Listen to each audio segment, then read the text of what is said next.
All right. Hello, everyone, and welcome to the closing plenary of what has been a fantastic edition of APrIGF.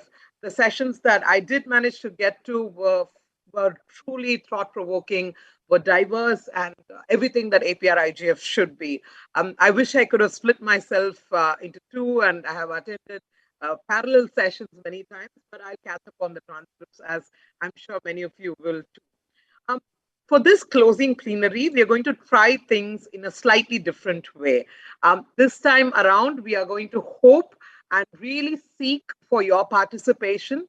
So, this closing plenary is not as much about what we have to say as much as it is about what you would like to have said and the questions that you would like to ask. So, to start with, I'm really going to request that you use the chat function and add your comments, add your questions so that we could truly make this a participative 45 minutes. Um, the aim of this closing plenary is to foster an open dialogue on multi-stakeholderism and how this APR IGF process can become more diverse, inclusive, and representative of the different stakeholders in the internet governance ecosystem in Asia. What we will do is first let me invite and request the um, Secretariat to share a report that the APR-IGF MSG as well as the Stakeholder Engagement Committee has put together. This report captures how the APR-IGF has been faring when it comes to multi-stakeholderism over the years. We've looked at data since 2017, or in some cases even 2016, to look at how different aspects of multi-stakeholderism have been addressed. What we also did was speak to experts, especially on issues relating to gender. We circulated a survey to get a sense of the perception of the APR-IGF community on the different aspects relating to multi-stakeholderism. Some of the key highlights that came out from this multi-month undertaking was that as far as regional representation goes, we've been having good representation, participation from the Pacific and East Asia. We really need to improve our participation from North Asia and Central Asia. As far as governance processes, that is MSG, programming committee, other key governance processes in the APR IGF go, South Asia participation has been pretty high. The Southeast Asian figures have been coming down, and we are noticing that there is a drop in North and Central Asian participation, which has already been quite low. When it comes to gender, it has been good to notice that the participation in the event has been predominantly good. In fact, when it comes to speakers, we've had more than 50% participation of women. This becomes particularly high when the event is virtual. On the other hand, other or self described genders have been lower in terms of participation, but this figure is improving. But when it comes to governance, we've noticed that the participation of gender groups such as women and other or self identified genders has been low. And in fact, we've noticed a slight decline, which needs to be addressed. Lastly, when it comes to stakeholder groups, we've noticed that the overall figures when it comes to participation in the APR IGF event has been pretty high, especially when it is virtual. There is high participation of civil society, technical, and academia in both the participation and the governance processes. But consistently, we've had low participation from intergovernmental organizations, governments, and the private sector. So that is the key point that we need to be working on, which is to improve the participation of groups that have been lower in terms of their engagement. Another key point to note is that the MSG numbers have been static over the years, and there is a real need for newer actors to actively participate. With that as the background, I would like to now step into getting sort of another perception around what is it that we will need for having a truly multi-stakeholder internet governance process. So I will request the Secretariat to share a link here to Mentimeter. This is a moment for all of us to participate. Please click on the link and enter the words that come to your mind when we say multi-stakeholderism. Please feel free to add as many entries as you want, and the Secretariat will pull up the word cloud in just a minute.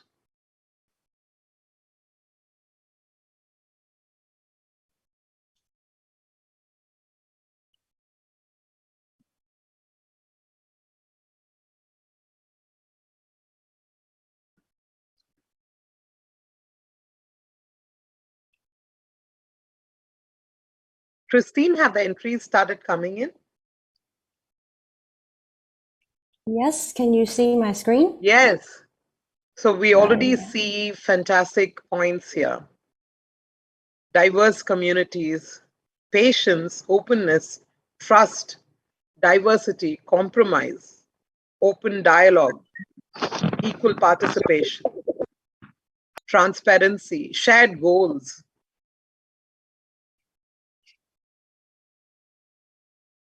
engagement,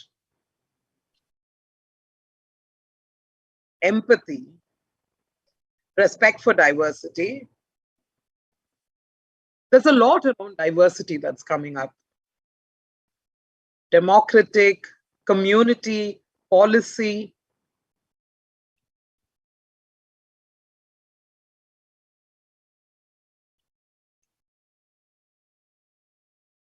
It's great to see gender equality also being mentioned there.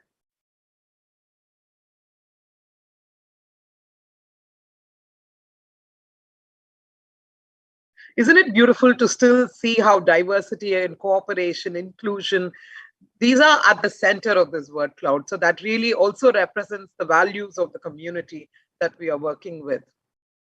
We will keep this cloud going, and please feel free to add your feelings, your thoughts about multi-stakeholderism. But at this moment, may I request the speakers to get ready, because what we are going to do is to have a slightly different format this year. We will have two speakers providing their inputs on certain aspects relating to multi-stakeholderism, and then we will go into an interactive session for about 30 minutes where we have expert responders, but we will also invite the participants to take part. The audience will be a key part of this conversation. Let me first have the pleasure of introducing Sylvia Catena, the head of programs of APrIGF Foundation. Before taking on as the head of programs of APrIGF Foundation, she spent about 10 years managing the Information Society Innovation Fund at APrIGF. She has spent a considerable part of her career shaping internet infrastructure in the LAC and Asia Pacific region. I also have the pleasure of introducing Anandaraj Kanal, who's the former senior director of Nepal Telecommunications Authority. Before that role, he was with the Department of Electrical and Electronic Engineering at Kathmandu University. He's a MAG member and has played a critical role in internet and infrastructure in Nepal. Sylvia, I would actually like to go to you first. Looking at that wonderful cloud that our community has put together, may I ask you to reflect on what is multi-stakeholderism, and do you think it has really come through for us? Thank you, Gaia, and all the team organizing this closing session for the invitation to share my views with you all today. I want to thank the APrIGF Secretariat, the MSG, the Program Committee, and the amazing group of people in Nepal that are hosting this event for all their hard work to bring us together. I'm joining you from Australia, and I wish we were together in Kathmandu and that there were some freshly made momos waiting at the end of this session. In the meantime, as we are getting together from our corner of the world, I really hope that you are doing as well as you can under the circumstances that we are in. Well, when you shared those questions with me, that took me on a very personal journey, as my life has been challenged and inspired by multi-stakeholderism for many years. More recently, through my engagement with the APrIGF, the MAG, and now co-chairing the Policy Network on Meaningful Access. Those experiences have shown me how we arrive that how we arrive to the answers is as important as the answers themselves. The how brings legitimacy to the processes and the results that we are hoping to achieve, and how much of those results are fit for purpose, are culturally appropriate, are complementary or transparent, and inclusive depends on how good listeners we are in the first place. A lot of the words in that word cloud are actually talking about listening and engagement and paying attention to each other. My dear colleague Joyce Chen said yesterday to me that the multi-stakeholder approach is diversity in practice. And that also means there is no one way to do it. I've attended many internet governance events over the years, and every single one was different. As leaderships are renewed, as new issues are evolved and new issues come along, as processes that were in place show their flaws, it's all hands on deck to rethink, retest, and try again. When I started my career, I'm going to share two examples. One from when I was starting my career, I'm not going to say how many years ago, but from the information I'm going to share, you're going to do the math. I was leading one of the first internet access public access projects in Colombia and had the opportunity to work with a very wide number of stakeholders that were looking with excitement and curiosity what the internet had to offer and how to bring that to scale. Sessions with governments, donor agencies, private sector, civil society, and academia went on literally for years. Documents and plans were written, reviewed, and rewritten again. We were initially centered around coverage and quality of service, and then that little multi-stakeholder process started to bring to the table considerations about the availability, affordability, and then there I was programming websites from a printout using an HTML syntax on a text editor. And it was all the joy about creating content, applications, and services in my home language, in Spanish. But wait, what about accessibility and diversity? So off we go, back to the discussion table again.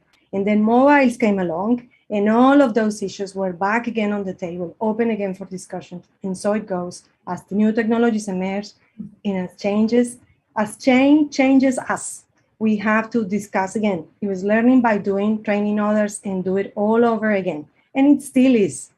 Fast forward to 2016, I was proudly introducing my Tongan colleague, Andrew Toimoana, from the Ministry of Meteorology, Energy, Information, Disaster Management, Environment, and Climate Change and Communications in Tonga, to people attending the IGF in Guadalajara. MEDEC, the ministry, received a grant from our East Asia program, and we invited him to Guadalajara to share the experiences of the ministry as they were embarking in this crazy adventure to establish the first computer emergency response team in the Pacific Island nation. I was in the last row, listening to how, before anything else, they established a multi-stakeholder task force to collectively address the whole process of establishing a CERT together. 5 years later, watching from afar and deeply impressed by the work of Tonga CERT, it is very clear to me how those foundations cemented on dialogue and consultation have served the Tonga and the Pacific community very well. The APrIGF closing plenary is a great opportunity to reflect on what the community has done throughout the year and to prepare the scene for lively conversations during the next year. It is also an opportunity to look into the future as a new leadership for the MSG starts today, with the first woman to be elected chair of the APrIGF. Congratulations to the community for electing Anju and Wakas, and a sincere appreciation to Raj and Amrita for departing chair and vice chair positions. I would like to emphasize from what I just said, how the internet governance discussions are not just an event, but a multi-year dialogue, a process to expand our understanding, to build trust and raise issues that are important to our communities as we build bridges across the stakeholders, across geographical diversity, across different industries. The IGF is a movement that connects different national and regional initiatives and converges into the global IGF. It is an ecosystem.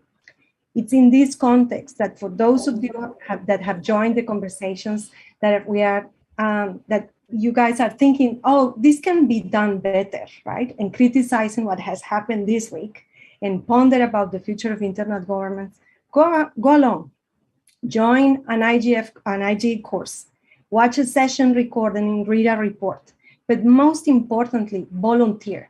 Join the APrIGF MSG, volunteer for the APrIGF program committee, or some of the working groups around, and strengthen this wonderful platform for dialogue.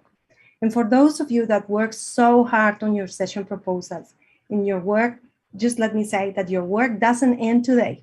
We need your last push to complete your session reports, to contribute to the amazing work of the synthesis document efforts that the Secretariat leads for so many years, and more importantly, to help promote those documents, to use them to spark new conversations and to inspire change in your local context by doing it yourself, by opening your projects, your work to consultation, by seeking opportunities to collaborate in a multi-stakeholder approach and follow up on them and acting on feedback. It sounds easy to do, it is not.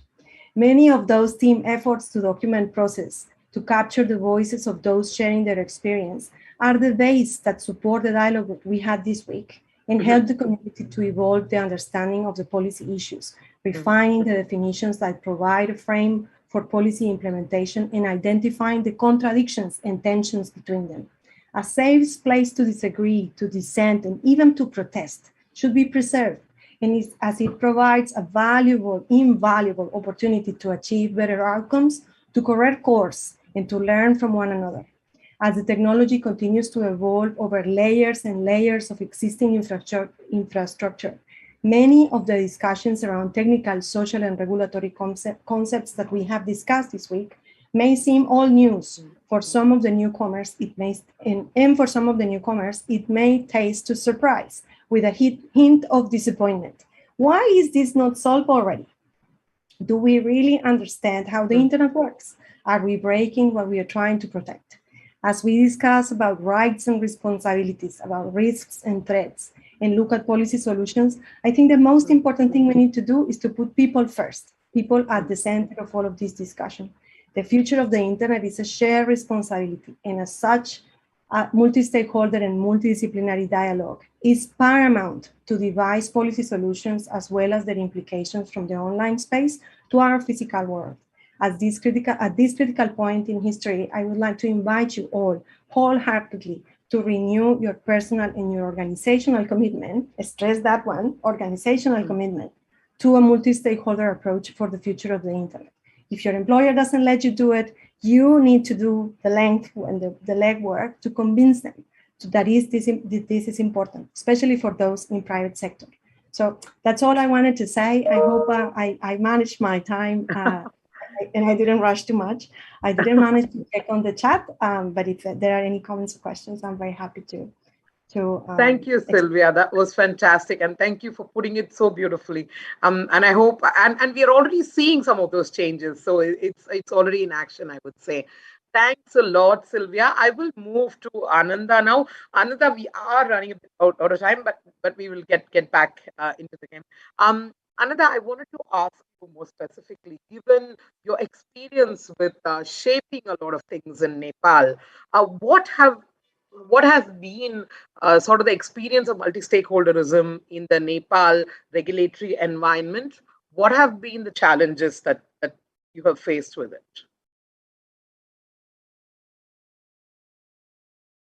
I think you need to unmute.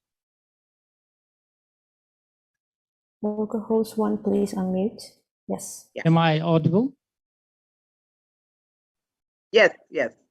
Thank you. Without formalities, I dive deep into the issue first.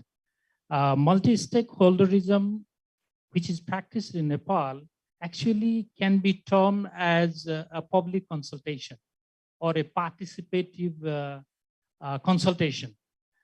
When the government or any entity brings some issues of public interest, they consult publicly through public hearing or through the public consultation papers. They organize programs, they hear the voices of the people, the stakeholders, but ultimately the decision making goes to the government itself. It is not necessary that the voices are reflected when the policy is brought. Sometimes reflected, sometimes not reflected. There is a mixed experience that we have in Nepal. Thanks to the INGOs and the multiple donor agencies which have mandated kind of this public consultation in public policy discourses. Second point that I would like to bring is who are stakeholders in internet governance multi-stakeholderism.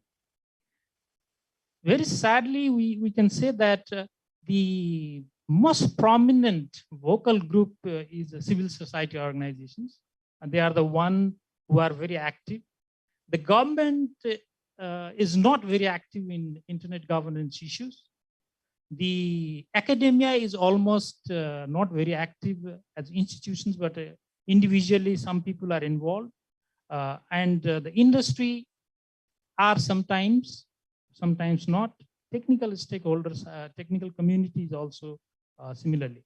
The problem with the multi-stakeholder consultation or discussions or discourse is that the voices are not well articulated to reflect the fundamental principles of multi-stakeholderism in internet governance. The stakeholders who claim to represent the particular stakeholder group sometimes is totally biased in terms of the national politics, their political party affiliations, and their aspirations in the political sphere. So we cannot say that a particular stakeholder group member in general represents that particular stakeholder group. That is a very sad story I see in the context of Nepal. The challenge is bringing the stakeholders into the public discourse is a big challenge. Even if they come in public discourses, they are not very articulate. They don't go into the issues under discussion, but they quiver here and there so that the one who organizes it cannot really take away what is the message, what is the input from that particular stakeholder. So we need to orient stakeholders themselves. What are the key issues and how to articulate their feelings representing the stakeholder. That's a big challenge. And biggest challenge is the government stakeholder is almost not active in internet governance issues. It is two-way. One way is that organizations like IGF, Global IGF, APrIGF, and National IGF is not able to bring the key people from the government to reflect the stakeholder input in the policy discourse. That is one big problem. And second is they are not very influential when policies come in the final say. I just cite an example of the IT bill that the government of Nepal proposed. There was a public consultation, but when it came, it was widely criticized by the stakeholders themselves. We wrote a lot of articles. Babu is one of them who wrote articles against what the proposed bill is. And still it is pending in the parliament for the last 3 years.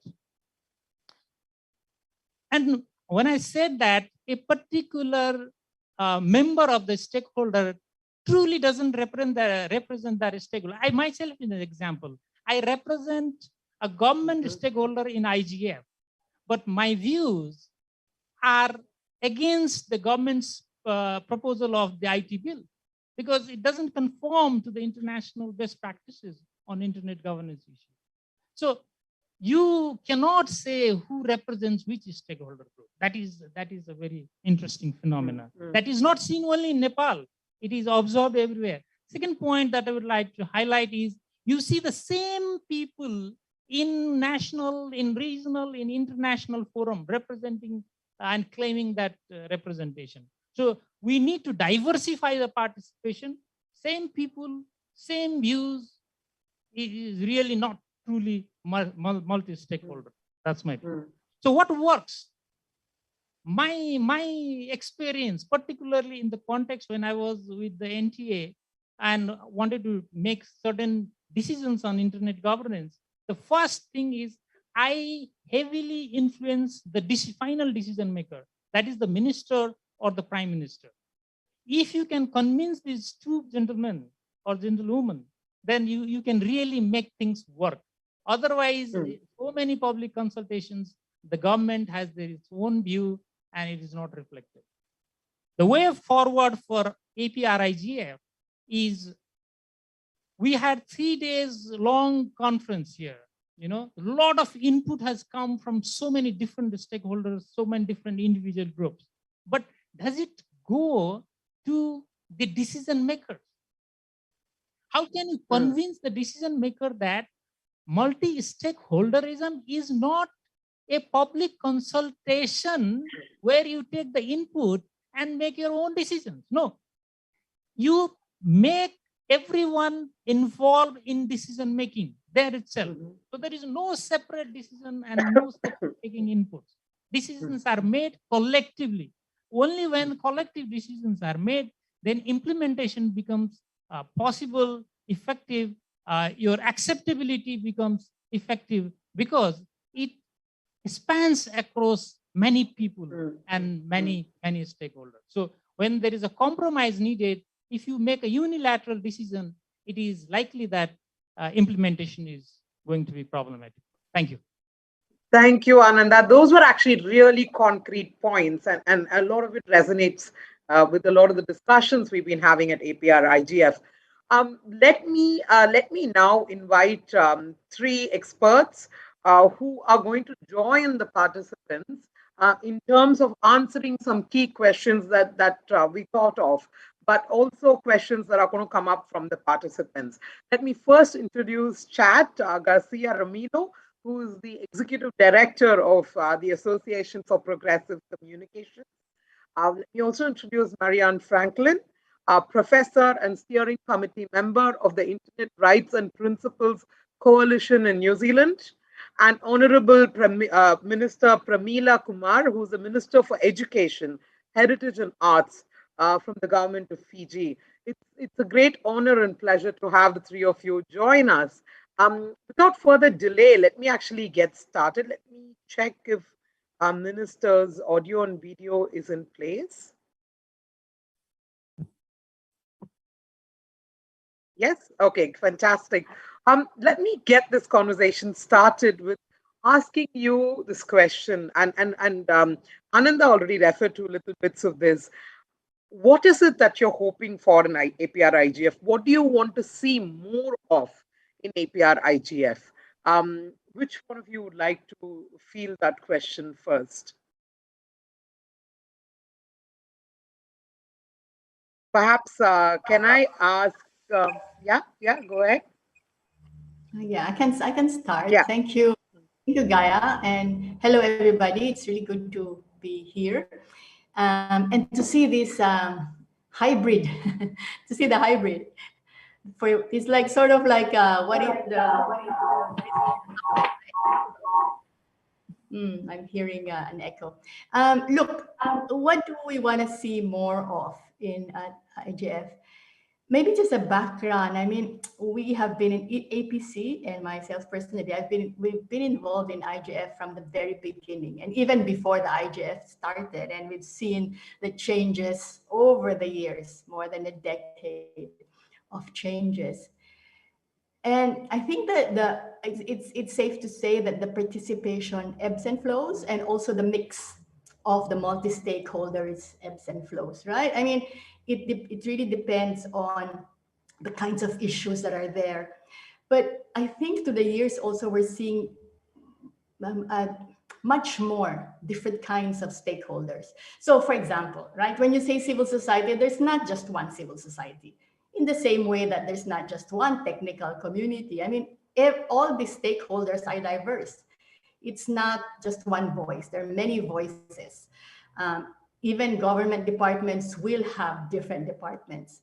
And I think if we're talking about what we want to see is more of that, more different kinds of communities, if you like, different kinds of communities of practice that will be involved. Because as we know, especially with the pandemic, the digital has become, I mean, IGF and the internet and digital policies, the issues that we're working in have become the mainstream. And it's affected more and more the lives of people. So for example, health is one important area. So I think that's what I would like to see, is to see much more of that, especially those sectors that are really is more and more impacted by the changes that pandemic has brought forward. So that's the first point I want to make.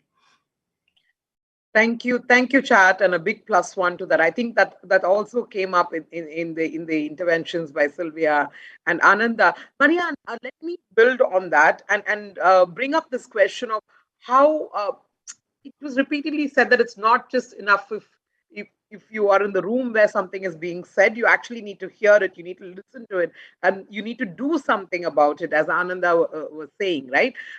So let me ask you, how do we listen to each other better? I mean, it's easier said than done, right? Do you have some pointers to us, especially as someone who's working in a coalition? How do we hear each other better? Oh, thank you very much. And namaste, bula, talofa lava, tena koto. It's a great pleasure to be here, even though I'm actually sitting in London right now. So that's my first point. Thanks to this technology, we can have these kinds of interactions. I take your point.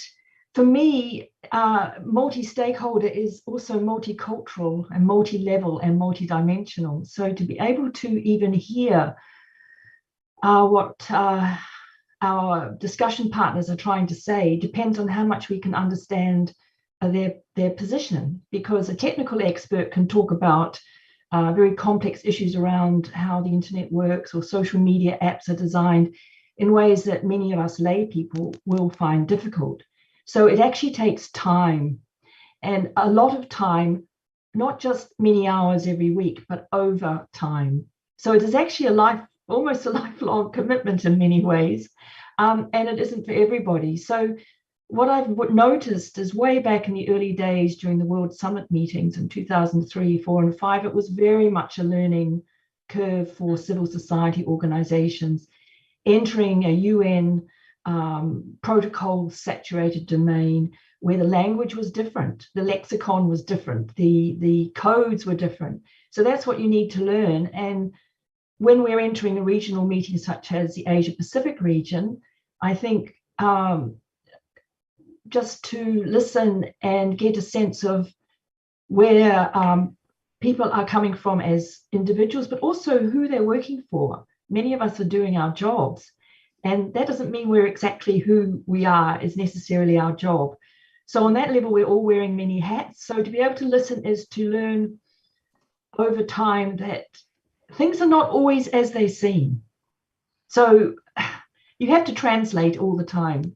And it isn't just translating from one language to another, which is very important to allow people to speak in their own language. It's also translating the subtext and to develop expertise so you can be an intelligent and informed discussion partner. So one has to begin with acknowledging one's own ignorance and relative lack of knowledge. So that's my sort of intervention there. Thank you, Marianne. There's actually a question on chat, but let me go to Pramila Kumar with a specific question I have. And then we will move to the questions in chat and just open up a bit more so people are able to take the mic, ask questions, add comments. Honorable Minister, I wanted to ask you specifically on how can we improve the engagement of government and regulators specifically, right? Because this is something that has clearly come out in the data that we put together. When Ananda spoke, this is also something that he mentioned. When Sylvia was spoke, she also mentioned it. What can we do to make it more comfortable, make it more exciting for the government and regulators to be here? Good evening, everyone, and I'm really excited to be part of this forum.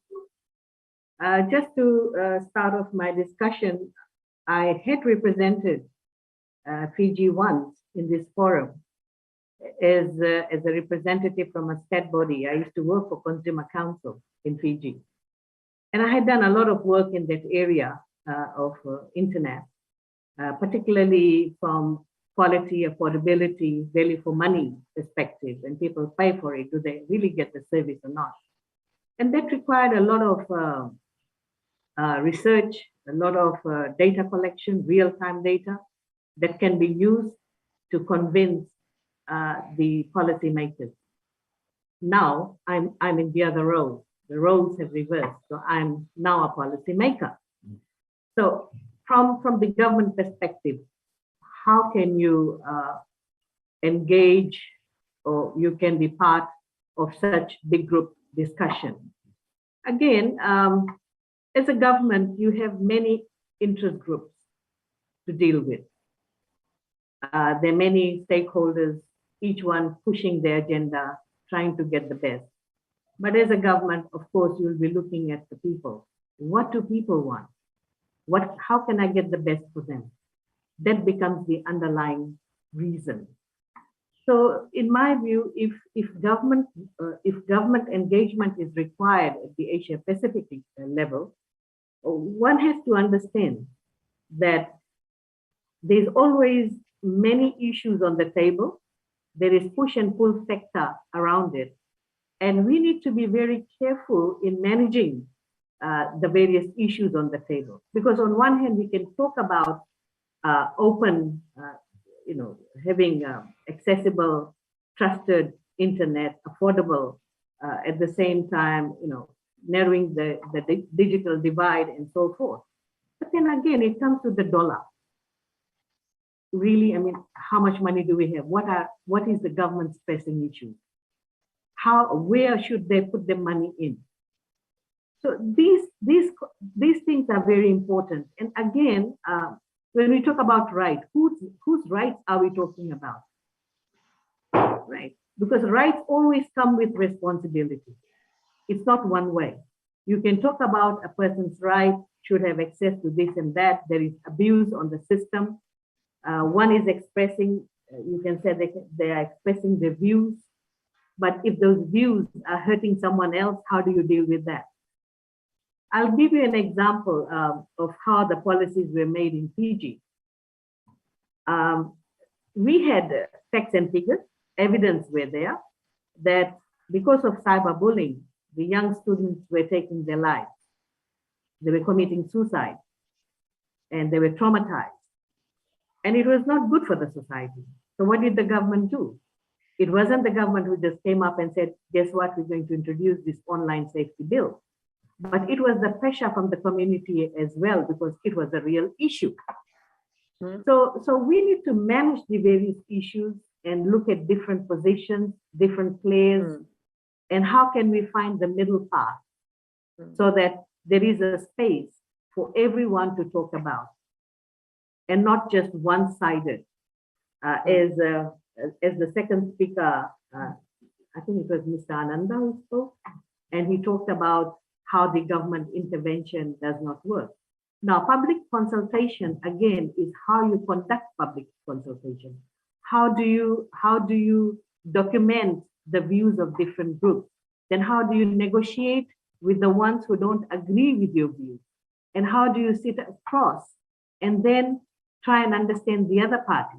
Because initially, when you have this big multi-stakeholder, or you can call it public consultation, obviously a lot of people will come with a lot of views. But then we can say, we can create two baskets. One basket where we all agree to certain issues, the other basket where we don't agree, and why we don't agree, and what is the issue. So we have to find out the commonalities and come to that point. But again, whatever decision you make, it has to be based on facts and evidence and the implication on people's lives. That is the crux of it. And if this is the direction we are taking, surely the government engagement will be there. That's my Thank you. Thank you so much. And perhaps maybe next year we might have someone from Fiji, not just being a part of the MSG, but maybe part of the stakeholder engagement committee that can help guide some of these ways of engagement. Maria, can I come to you quickly before I take the next question?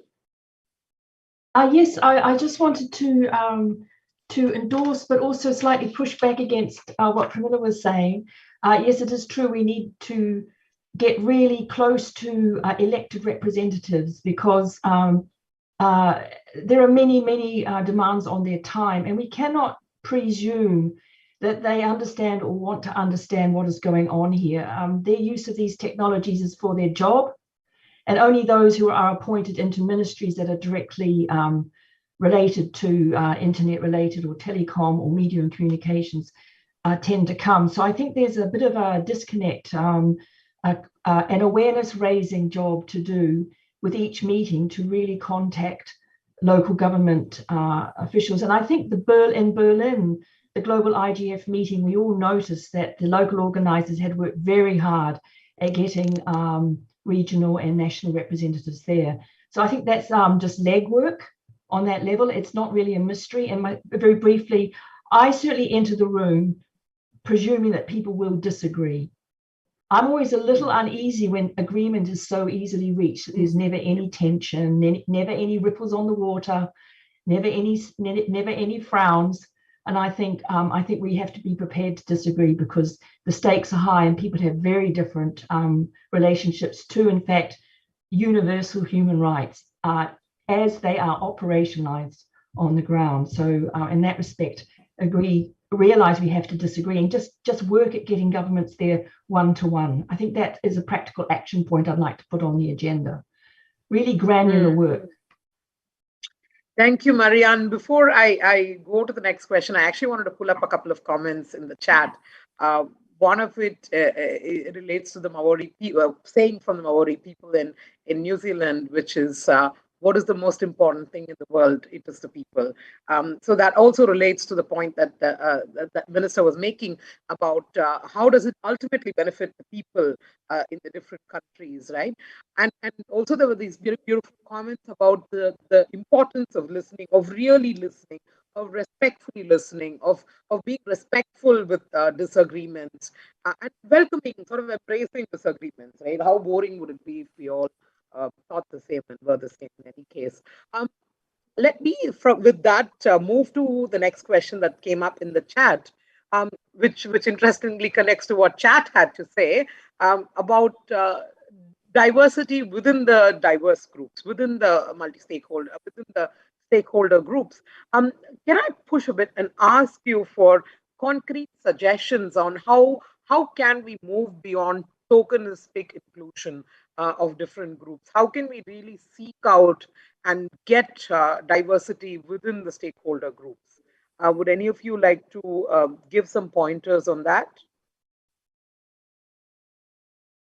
Or in fact, even if any of the participants, Sylvia, you have your hand up, so can you unmute? But also, I really welcome and invite any of the participants to raise their hand and add. If any of the participants want, I would rather give my time to them. Now, I want to hear you first, Sylvia, while the participants get ready to go ahead. Okay, while someone gets the courage to volunteer, come on, guys. That's what I was talking about at the beginning. Is I think that one of the things that we've seen in a project that we are working on, and some of the coordinators and participants of that project are with us today, the Switch C project, is that you can't have women in the room and LGBTQI people in the room if they are not even recruited as technical staff. We can't have them in our technical training if they are not even recruited. So if we don't make the effort to get people in an understanding of the workforce, of the industries that we are working with, to understand how those workforce are structured and what are the needs and how we can bring diversity into that workforce, it will be very difficult to do. If you're looking at bringing diversity to government officials meeting and then all the ministries are men, then there is nothing you can do about bringing that diversity in. It will just not happen. So you need to understand, or we all need to understand, what are the barriers that we have and are more structural, but also that some of those barriers are not ours to fix, but it's the work of those organizations that are doing the recruitment or that are doing the appointment of those individuals to those positions where things can happen. So that's my comment. Thanks, Gaia. Thank you, Sylvia. And perhaps a part of it is also our program, right? Of making sure our program includes issues of interest to different groups, that includes more voices that would also be critical. I can see a hand up from the artist. Wout, would you like to take the mic? Yeah, go ahead. Yes, thank you, Gaia. And hello all from Haarlem in the Netherlands, where I'm currently, where I live, basically. What I can do is share on your question on participation. I think that from my personal experience, there are a couple of hurdles that always need to be taken. If I speak to industry about the IGF, it's always, this is just a talk shop, so why should we participate and spend our time and money on it? So that's a very general response. For governments, it's very difficult to discuss in general topics that are being discussed because they always represent a minister, and a minister is always politically responsible for what happens. So that makes it very difficult for them to actively participate unless they have an agreed point of view, like the European Commission that I usually see. They always have this presentation, we're going to do this, but don't ask us anything else. So that means that you have gigantic hurdles. What we have tried to do at the Dutch National IGF is to, when we have our sessions, is to have one organized by business, to have one organized by government. So in that way, you won't find a government proposal almost ever in your proposal. So that means that trying to get them in, you have to get them in on something which is of their interest and that they need input on. So that in that way you can have some sort of multi-stakeholderism, but in the end the government will decide what it thinks best, and that has to do with political parties that are running the show at that point in time, so that we could make different angles. And we all understand that. But that if we want to engage them, we have to engage them on their turf, and hopefully from there, like with industry, that they learn, hey, we can learn from others. We got input that is valuable and goes beyond the talking shop. Because if we look at the global IGF, and I'll stop there, they try to turn it into an IGF plus and even plus model. It means that we are going to deliver concrete output. And that is something which is going to be valuable to everybody concerned. But that's the way of trying to entice them to step in by inviting them, what's your issue? What would you like to discuss? And perhaps, never certain, perhaps that way you will get proposals that are steered a little and not totally bottom up, but you get them on their topics, and then you can put in civil society in the workshop, etc., to make sure that all voices are heard. And it's just as a suggestion to, but it worked in the Netherlands to make sure that there's always a government issue, there's always an industry issue, a civil society issue, etc. So let me stop there, and thank you for having the opportunity to give a suggestion. Thank you. Thank you. That perhaps also brings up questions, perhaps for the next year's MSG, to think about how we can bring these communities in. How can we make it a space where they feel invested, right? Marianne, I see your hand up. Can I go to you first? Yes, thank you. Two things. First is what is also difficult to follow on from Wout is that often government departments have a very large, rapid turnover. I gave a talk to a particular government department, and then I heard from my host that the staff I was speaking to would have all moved on to another job 6 months later. So what you have to realize is you're going to be talking to different people at different stages of awareness, and that takes a lot of patience. The very important thing is the participation rules for these meetings at the IGF level, regional and global, have been enormously important to ensure that there is gender, geographical and sector diversity. And I think the global IGF has done enormously important things to force us out of our habits, so that we have to look for who represent different sectors who we do not necessarily know. And I think those rules of engagement are often underestimated for their power of structurally enforcing the idea of inclusion. It's not perfect. It's not the answer to everything, but it stops being panels full of men or panels full of people from certain everybody agreeing on the same thing. So I think the participation rules can be really refined without being punitive, but refined to help people pass their own boxes and get in touch with sectors and representatives they may not normally be able to reach. So the organizations can facilitate that with knowledge hubs and expert lists and things like that. Cannot be overestimated enough how important that is. Thank you, Marianne.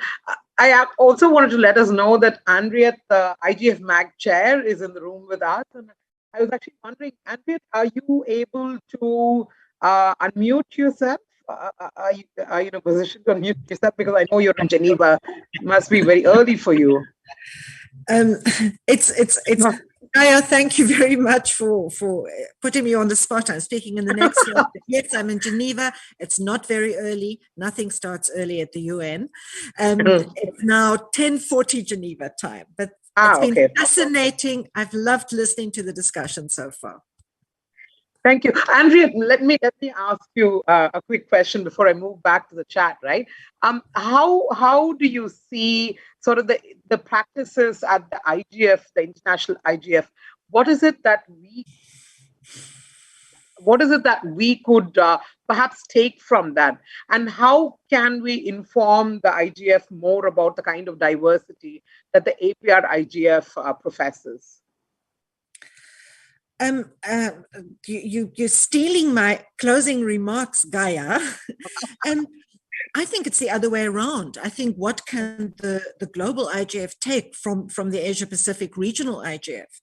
I think that there's really a tendency across the board in multi-stakeholder processes to approach them at quite a superficial level, and to not really interrogate the power dynamics that challenges the meaningful inclusion, and also a tendency to look at the multi-stakeholder project as a means, as an end, not as a means. I think there's a tendency to look at multi-stakeholder participation as a goal in its own right, rather than a way of making policy processes more accountable, more inclusive, more meaningful, and more granular.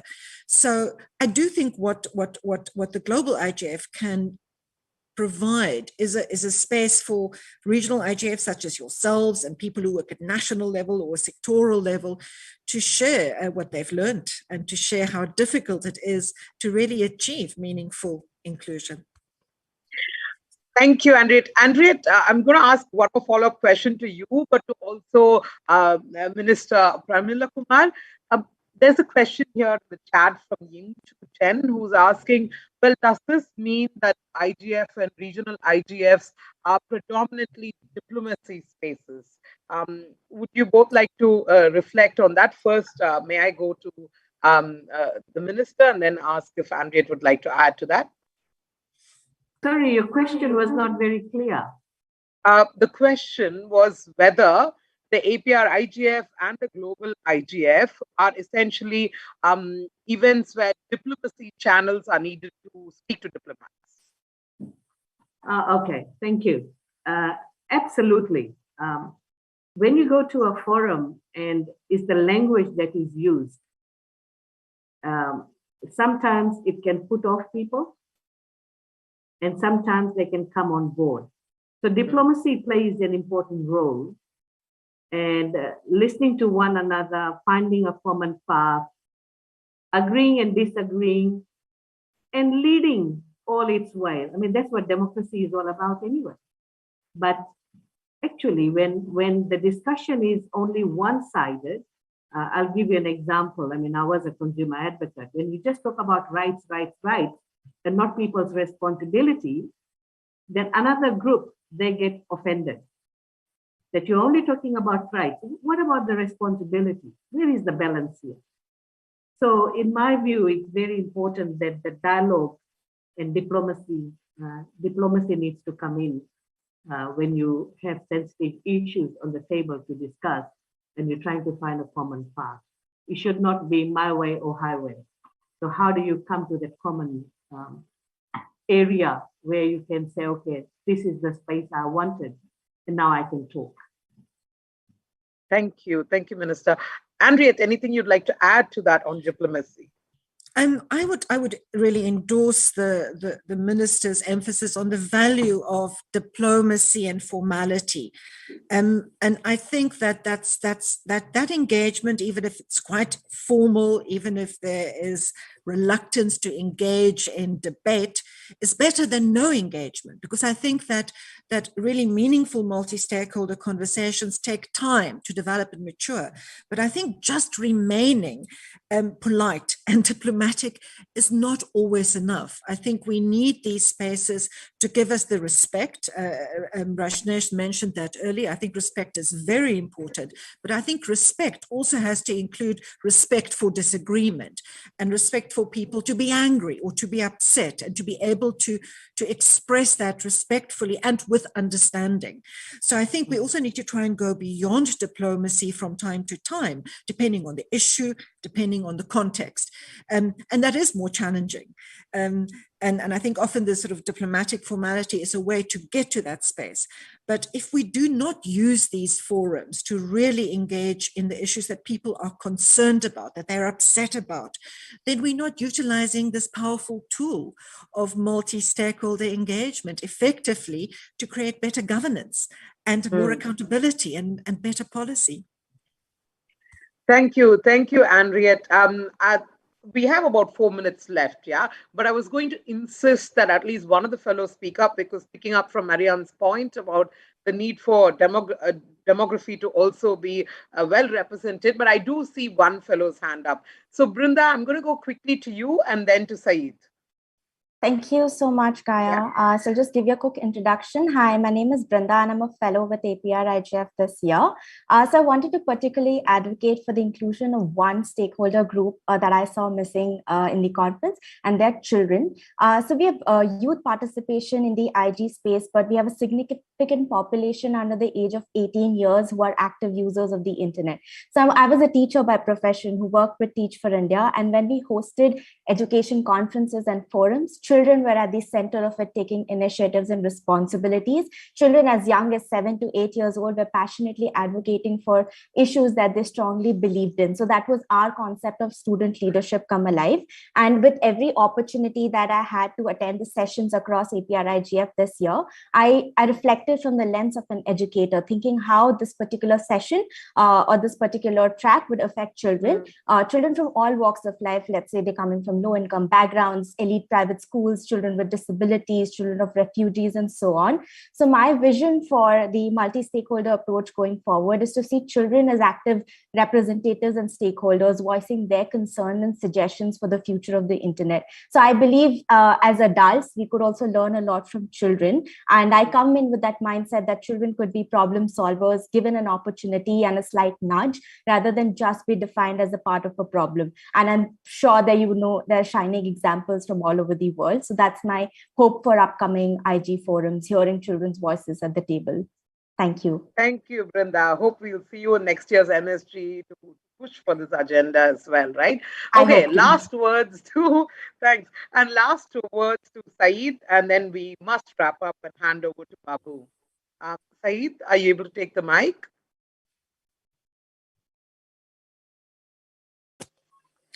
Yes. Yeah. Yeah, it was very, very informative from all the panel members, and it was very interesting. But I have a concern that we are talking about IGF, but we have seen so many areas across the globe that the right to internet is almost being snapped. But we are not talking about that issue. If we are talking about IGF, we must voice up for that concern as well. Because we have seen, if you can just check the statistics, you can see so many zones across the world. They are completely, even though when it was only the lifeline for students, particularly students and the work from home people. But we can see there are particularly some areas where in this particular facility was snatched out. But we are not just bothering about that. We are not voicing about that. That is my concern, that at this particular forum, we should try to have something for that as well. Because it has been made as a political tool now. Thank you. Saeed, thank you for pointing that out, and thank you for passionately putting that point forward. Network shutdowns have been brought up multiple times. We've in fact brought it up in the town hall, and very strong opinions have been raised about it. So I'd like to invite you to take a look at the synthesis document and put your point in there, because that is certainly a point of view that needs to be reflected. Not just network shutdowns, but the lack of access to the many millions of people that inhabit our globe as well, right? Well, I'm supposed to do a wrap up, but honestly, I don't think I can because the conversation has been so rich. And I'm sure if I attempt to do a conclusionary remark, I'm going to miss out on something or the other. And there was a parallel conversation that also happened in the chat. So I'm really not going to attempt it. But thank you so much for taking the time, for choosing to share your time, your thoughts with all of us. And I sincerely hope that next year's IGF becomes even more fantastic than this one. And just to remind us about the point that Sylvia made, let's volunteer and let's push our organizations, let's push our communities, because we all have a stake in this, right? So thank you so much. And thank you for the Secretariat for the fantastic job you've done. And I would really like to hand over to Babu now. And I'm sorry I'm over by a few seconds, but thank you all again.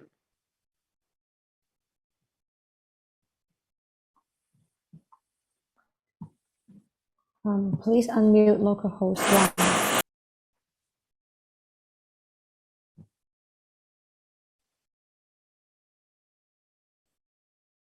Thank you, Gaia. It was indeed a very good discussion.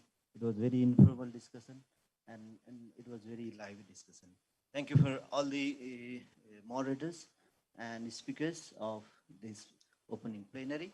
Now, I would like to shift into our closing ceremony of APrIGF 2021 Hybrid Kathmandu mode.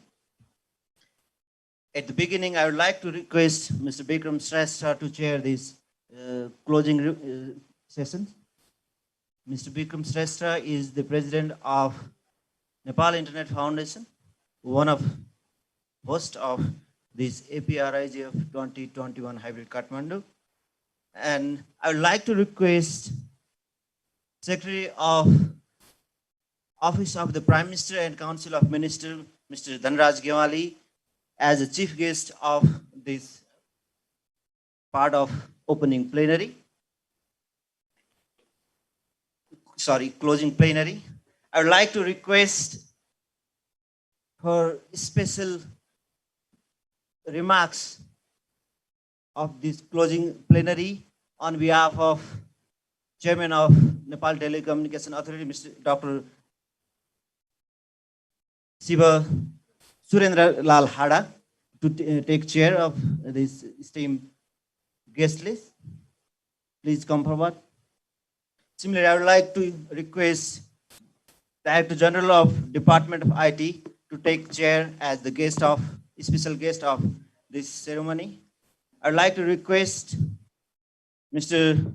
Birendra Kumar Mishra to take chair as a special guest, who is chair of Nepal IGF. Previously, he was in the government of Nepal as Joint Secretary of Ministry of Communication and IT. And I'd like to request Mr. Andras Khanal, who is also MAG member of Global IGF. And I'll take forward from this. I'll request my technical team to play national anthem of Nepal without sparing any time. I'm quickly shifting into the main session of this part.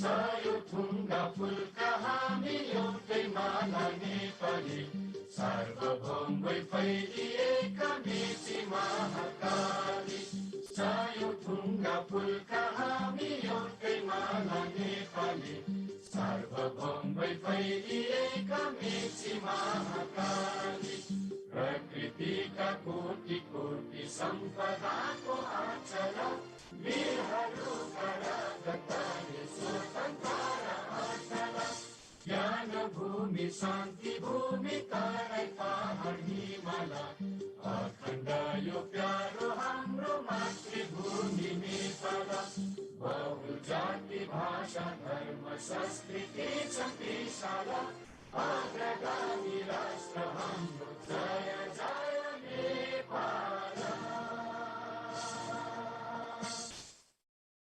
Thank you very much. This part of closing plenary will have again two parts. One is closing remarks and another is changeover of APrIGF leadership. That will be held in at the last minute of this session. Now, without sparing any time, I'm calling Mr. Edmund Chung, who is the CEO of .Asia and the Chief Secretariat of MSc of APrIGF 2020, APrIGF, sorry. Edmund, please. Thank you, Babu, and thank you so much for the local host once again. .Asia ourselves continue to be very proud and honored to support the Secretariat of the APrIGF, but special thanks to the lead host in Nepal, Internet Governance Institute of Nepal, along with the Internet Society Nepal, the Nepal Internet Foundation, and NPIX as the host, to hosting a hybrid session with the APrIGF 2021. As I'm glad to say, as we learn to do this hybrid mode, we are improving over time as well. Thank you, Babu and his team, for coordinating in Nepal. I'd also like to extend special thanks again to the local sponsors that are included here behind me, actually virtually behind me. And also, of course, the international sponsors from our friends from ICANN APAC Hub, Internet Society Foundation, and the IGF Secretariat, especially to support the translating this year of our synthesis document into different languages. So that's very exciting. I'd also like to bring attention to the hubs, the additional hub cities, two of them, especially in India, one in Hyderabad and one in Punjab. Thank you so much for organizing a local hub. There are two local hubs there in India, and it's very exciting to see people join from those remote hubs over the course of the meeting. So I trust that you've had a fruitful meeting. I certainly have been very much informed and inspired by many of the discussions at the sessions. Especially this year, I think it has become very clear that government and legislative directives are increasingly enter into the cyberspace, which means actually that the work here is increasingly important, especially to uphold the multi-stakeholder character of internet governance. So I think the work that we are doing at the Secretariat is really just to support the real work that is done by the participants. Allow me to share a little bit as a closing remark, just a quick note of the participation this year.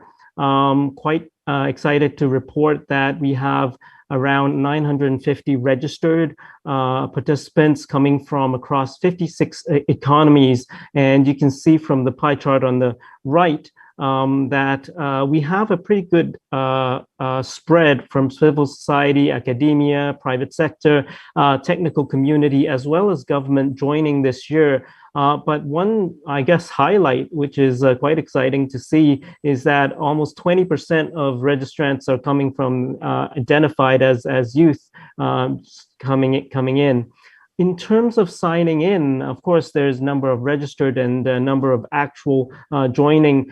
We have over 400 unique participants joining over the last few days over at APrIGF, plus the participation in Nepal, and plus the participation at the couple of hubs that I mentioned. And that's really exciting to see. And also in terms of the distribution, as you can see on the left, we have about 40% from male and female, and about 20% of self-identified and not decided not to disclose. So I think the gender diversity is reasonable and good as well.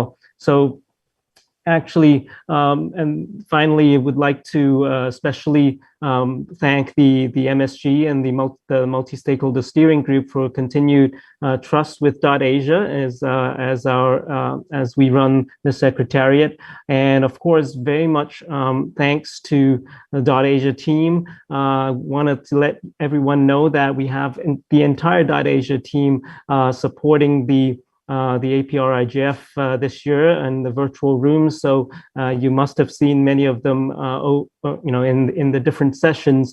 But of course, special applause to Christine Orr from our team, whom all of you must have communicated with to make this APrIGF happen. Last but not least, again, thank you to the local host team, especially Baburam, Bikram, and Ananda. Each year, the local host has been very supportive, and this year we've learned also a lot with alongside the local host team how to do this hybrid meeting.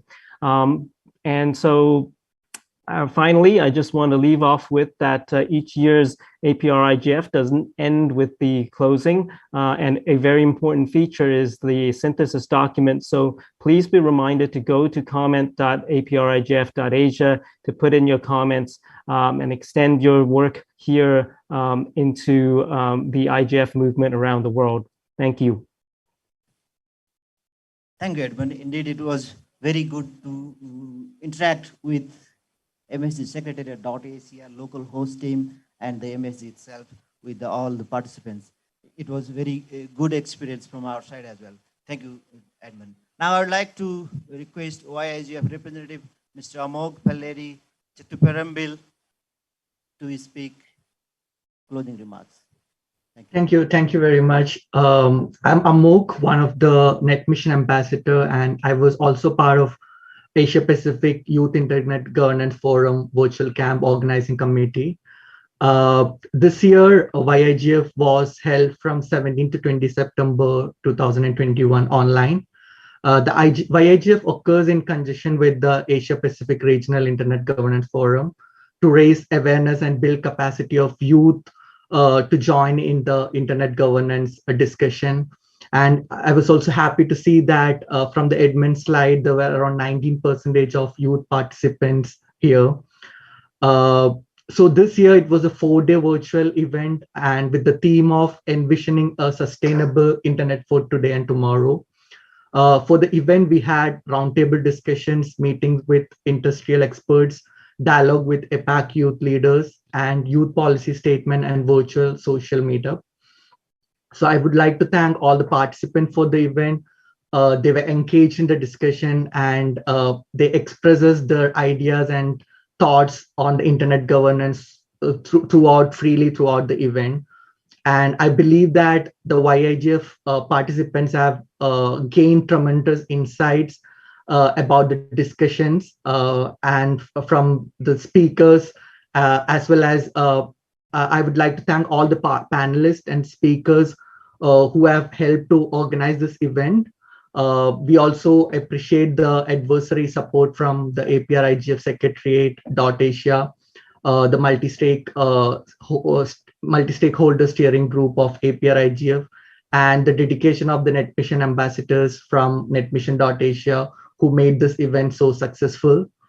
And I would also like to inform you that for the full-time students who are currently enrolled in the institution within .Asia Pacific, the application for the Net Mission Academy is open. Then application period is from 20th September to 21st November 2021. So I would like to see more of you participating in this kind of in Net Mission Academy as well. So hope to see you all guys soon. Thank you. Thank you once again. Thank you, Amok. It was indeed a very important part of this APrIGF. Youth is one of the most important part of APrIGF, and grooming leaders is that part of very significant role you have played.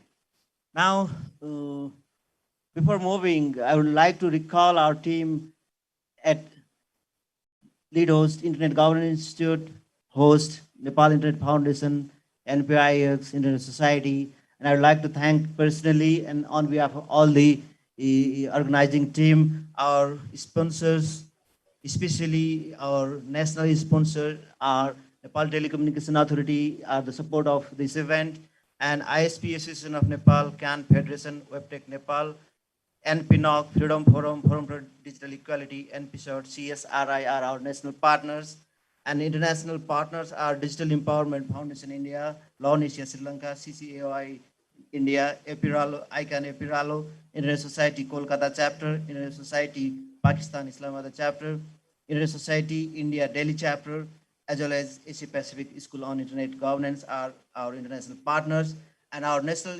sponsors are F1 Soft International, Worldlink Communications, Subisu CableNet, Bionet Communications, Nepal Telecom, Lenden, Khalti, BeachBazaar.com, Thakral One, Digital Network Solutions, and Losgar.com. Because of your support, this event is possible in hybrid Kathmandu mode. Now, I would like to request very quickly to Mr. Birendra Kumar Mishra, who is the chair of Nepal IGF, and previously he held the leadership of Ministry of Communication and Technology as a lead of Communication Directorate of Ministry. I would like to request him to call here for very brief remarks.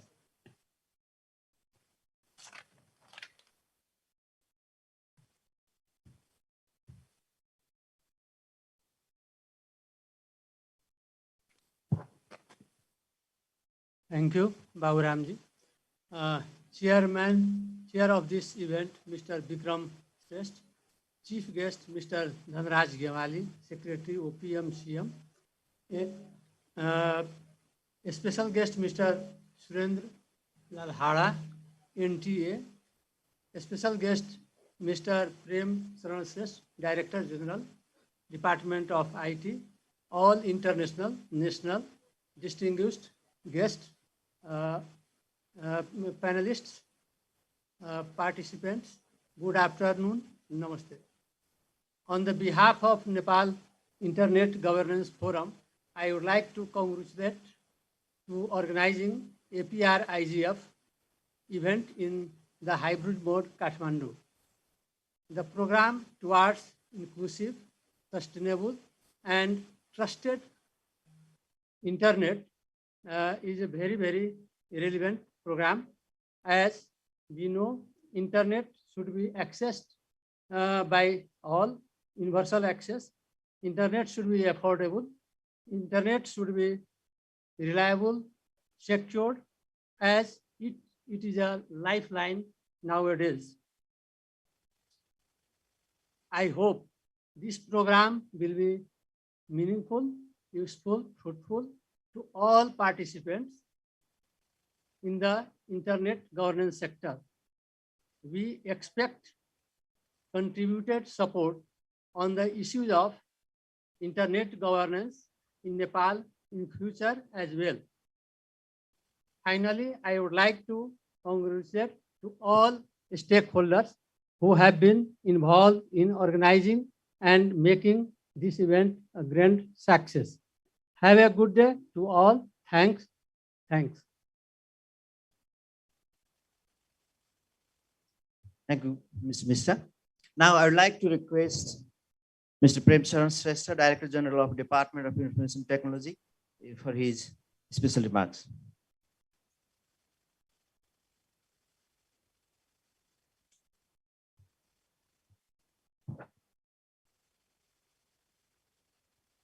Thank you, Bauram sir. Yes सभाका सभापतिज्यू, विभिन्न निकायका प्रतिनिधिज्यूहरू, लगायत सम्पूर्ण सहभागी मित्रहरू, सर्वप्रथम internet governance इन्स्टिच्युटको मुख्य आयोजना तथा internet society Nepal, internet exchange Nepal र नेपाल इन्टरनेट फाउन्डेसनको आयोजनामा यही सेप्टेम्बर 27 देखि 30 तारिकसम्म 12औं एसिया प्रशान्त क्षेत्रीय इन्टरनेट गभर्नेन्स फोरम 2021 हाइब्रिड मोडमा नेपालमा सफलतापूर्वक सम्पन्न गर्नुभएकोमा आयोजक लगायतका सम्पूर्ण टिमहरूलाई विशेष धन्यवाद दिन चाहन्छु।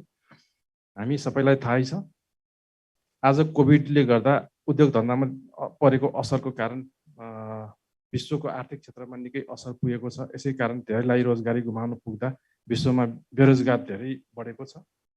सूचना प्रविधिका बाहेक अन्य क्षेत्र अन्य धेरै उद्योगहरूलाई नराम्रो असर गरेको छ। सामाजिक दूरी कायम गर्नुपर्ने कारण अन्य उद्योग सञ्चालन गर्नु मुस्किल परेको छ। धेरै समयको लकडाउन सबै मानिस घरमै बस्न बाध्य भए, यसै कारण धेरैले रोजगार पनि गुमाए। विश्वमा इन्टरनेटको प्रविधिको क्षमताको भएको तीव्र विकास र व्यापक विस्तार एवं यसको प्रयोगको सहजताको कारणले सूचना प्रविधिसँग सम्बन्धित व्यक्तिहरू वर्क फ्रम होम गर्न सके। त्यसै गरी मानिस बीचको सम्बन्ध स्थापित गर्न र देशको सामाजिक तथा आर्थिक विकासलाई गति दिन उल्लेखनीय भूमिका खेलेको छ। हरेक क्षेत्रको दैनिक कार्यलाई सहज तुल्याउन यसले महत्त्वपूर्ण योगदान गरेको छ। अन्तमा फेरि एकपटक 12औं एसिया प्रशान्त क्षेत्रीय इन्टरनेट गभर्नेन्स फोरम 2021 हाइब्रिड मोडमा नेपाल सम्पन्न गर्नु भएकोमा आयोजक लगायत धन्यवाद दिँदै बिदा हुन चाहन्छु।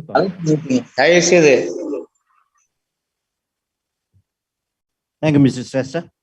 Now, I would like to request the chair of United Nations, MAC, Ms. Andretti. She promised to come to Nepal when it was supposed to hosted in 2020. Unfortunately, we are forced to go into the virtual in 2020, and I would like to request Andretti to speak her remarks in this virtual mode. Andretti, floor is yours. Thank you. Thank you very much. And yes, I was very disappointed not to be with you in person last year. I want to thank the Asia Pacific Regional IGF for a very powerful metaphor to sail, not drift, and to thank you for giving such serious attention to multi-stakeholderism and diversity. Your experience and insights are of value to the global IGF, but to also to other regional and national IGFs. It's not easy to be fully inclusive and diverse. I also want to thank the region for always contributing excellent individuals to the multi-stakeholder advisory group of the global IGF. They know who they are. Many of them are in the room with us right now. But just to reflect on your theme, I think to be inclusive, you have to be honest about exclusion. And this is not always easy, as it requires to look both at big picture issues and small picture issues.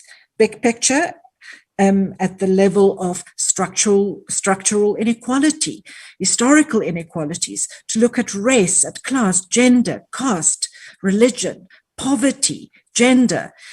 These are very complex factors, but we have to embrace them and consider them in our processes. We have to look at power and governance and accountability, respect for human rights, economic development, the environment, and how to confront climate change.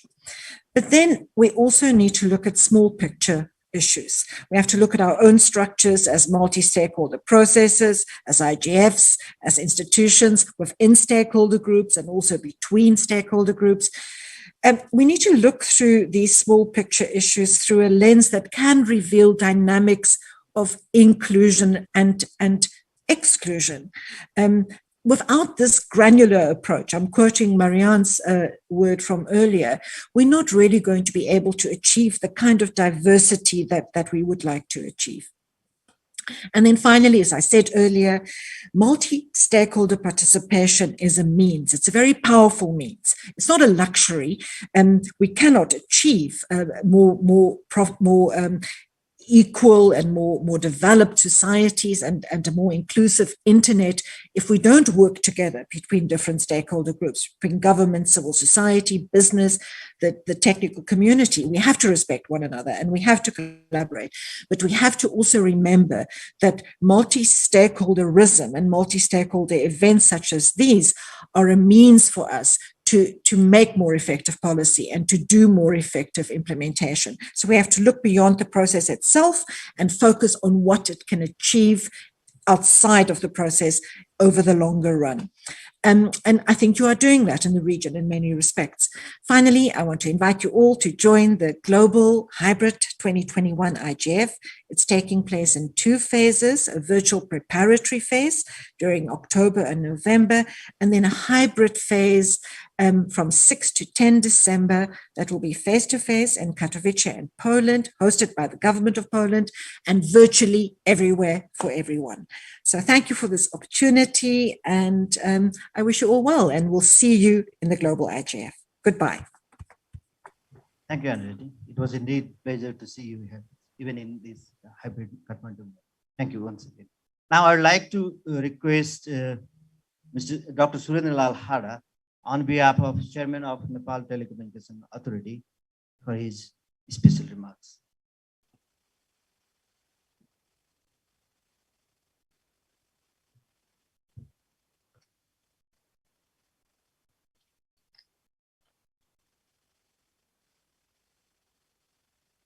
Thank you, Bhavram sir. In fact, NTA chairman couldn't make it due to some personal reason. So I'm representing the NTA and addressing on his behalf. Respected chief guest, respected chair and members of the multi-stakeholder steering group of Asia Pacific, distinguished dignitaries, representatives of local host, delegates from Nepal and abroad. It is indeed a pleasure and honor to speak at this closing ceremony of 12th Asia Pacific Regional Governance Forum organized by Internet Governance Institute, Internet Exchange Nepal, Nepal Internet Foundation, and Internet Society Nepal.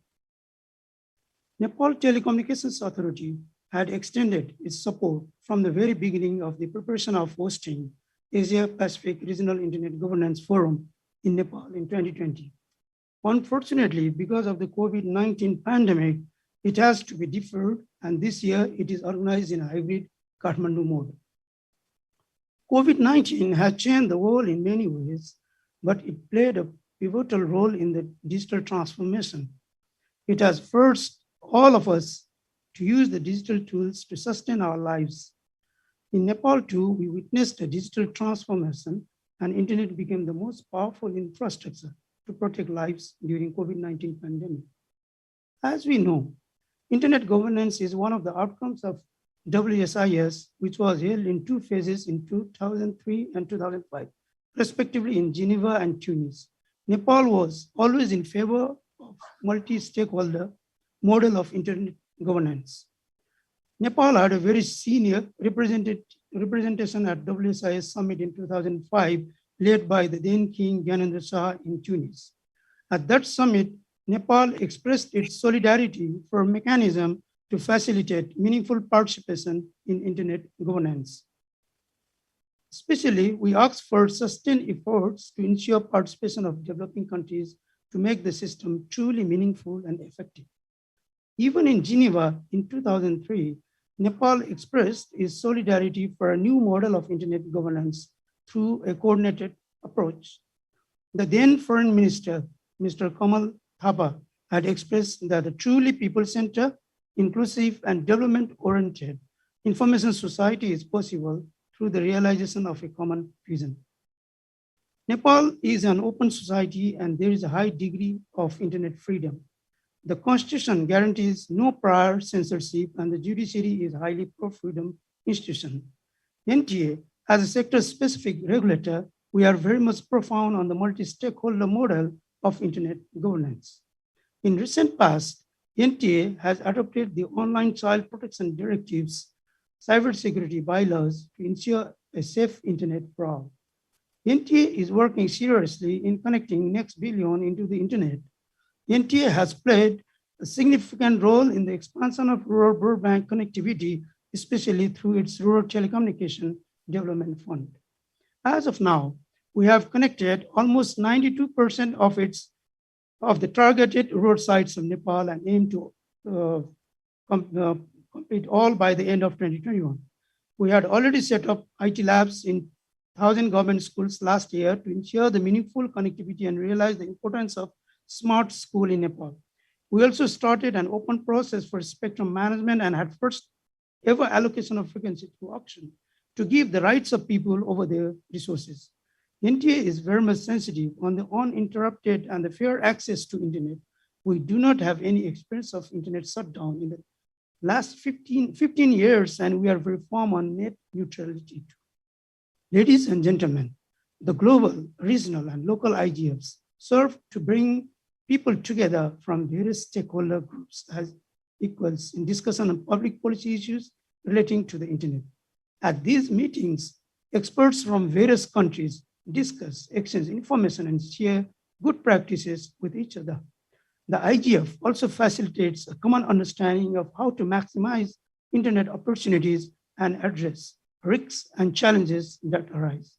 I believe the 12th edition of Asia Pacific Regional Internet Governance Forum was successful in achieving its objectives. I express my sincere thanks to Internet Governance Institute, the lead host, and the host organizations, Internet Exchange Nepal, Nepal Internet Foundation, and Internet Society Nepal for organizing such an important forum in a hybrid mode, and also thank multi-stakeholder steering group of APrIGF on selecting Nepal as the host of APrIGF 2021. Thank you.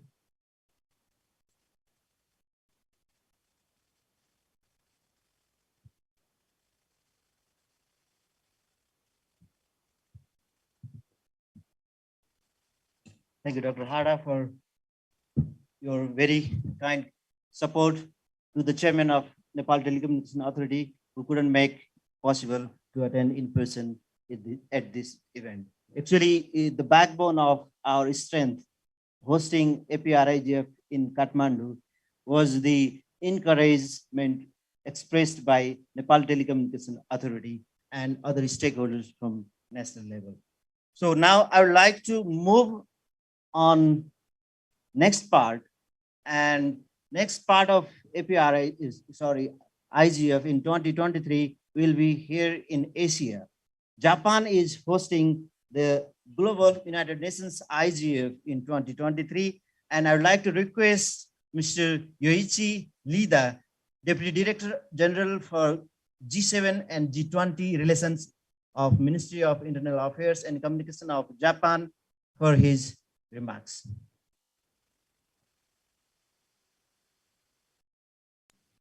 Okay, thank you very much, Mr. Moderator, and good afternoon, everybody. Honorable Minister, Chairman, President, and distinguished participants. It is a great pleasure and an honor for me to join all of you here today to celebrate this successful Asia Pacific Regional IGF. My name is Yoichi Ida, as kindly introduced. I'm from the Ministry of Internal Affairs and the Communications of the Japanese government, but today I'm here to represent the entire Japanese Internet governance community.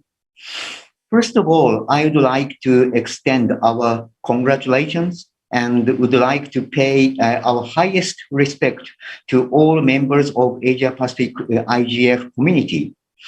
In particular, the Internet Governance Institute, Nepal Internet Foundation, ISOC Nepal, and the NPIX, as well as all other stakeholders from the hosting country of Nepal and participants from the entire region of Asia Pacific. Over the last 4 days, we witnessed a very active discussion, inclusive participation, and deeper exchanges of diversified experiences and opinions under the continuous pandemic conditions, as well as the changing social and political situations. I was deeply impressed and strongly convinced with the importance of keeping open, free, interoperable, and reliable internet, which is and should continue to be a foundational basis to support all kinds of activities in the society for everyone. Particularly the freedom online, including freedom of expression and virtual activities, needs to be promoted, and this must go hand in hand with protection of human rights and privacy. These are the fundamental elements of data free flow with trust and trustworthy AI, both of which our government has been promoting in international policy discussions over the last several years. And we are firmly committed to promoting these human-centric principles toward free and trustworthy future of the internet. From this point of view, Japan strongly supports the concept of IGF Plus, which was presented in the UN Secretary General's roadmap on digital cooperation. And with that target in sight, we are delighted to announce that Japan is hosting IGF in our country in 2023. We are now starting our discussion and preparation with all stakeholders in our country, but I strongly believe that we will learn a lot from this Asia-Pacific regional IGF. And moreover, I believe it is essentially important to work and build up our IGF together with all stakeholders from our region, in particular with you who are gathering today here to promote internet governance from our region toward the entire world. So please stay in touch with us, join us so that we can present future-oriented IGF to the rest of the world from Asia Pacific.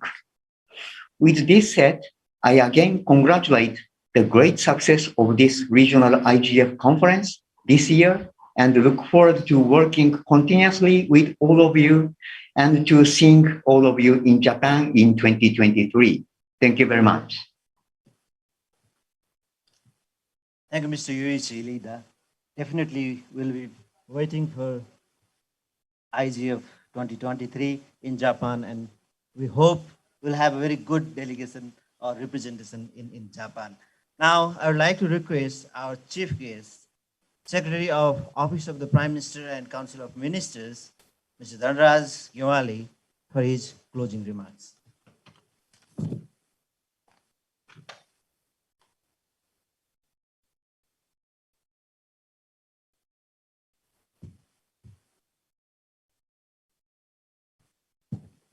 Thank you, Bhairamji. Mr. Chair, distinguished persons sitting in the dais, all the participants participating physically here and virtually abroad. I would like to, first of all, I would like to thank the organizers for inviting me in this event, because internet is the topic which is I know very little about, but I am very much interested in. And when Ananda called me yesterday about participation of the program, I was a bit surprised, because this is the topic I am still trying to find out the answer. What is the internet governance? Because still its scope has not been defined globally, as far as I understand or as far as I know. Because broadly, if we talk about internet governance, it covers physical infrastructures like optical fiber to the social media, Yahoo, Google, and everything, all the social media and everything. So what is the scope of internet governance? If we talk a narrow sense, even if we talk even narrow sense, it covers like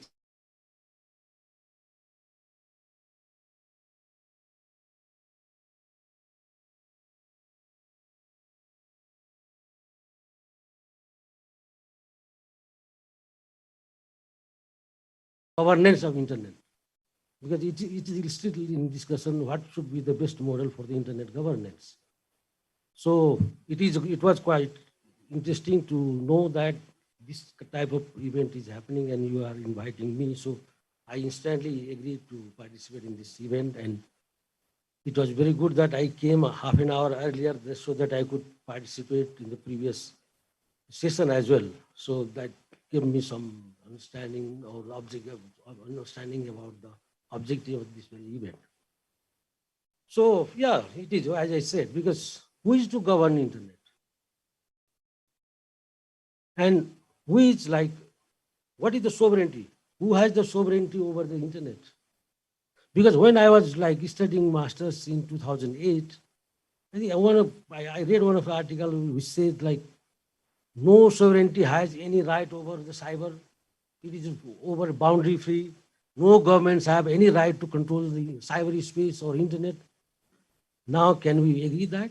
Because after this COVID, I think the whole dynamics has shifted now.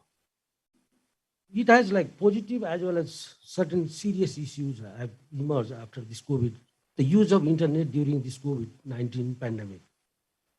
It was like the internet was the best company for everyone sitting inside house during the lockdowns. It was globally.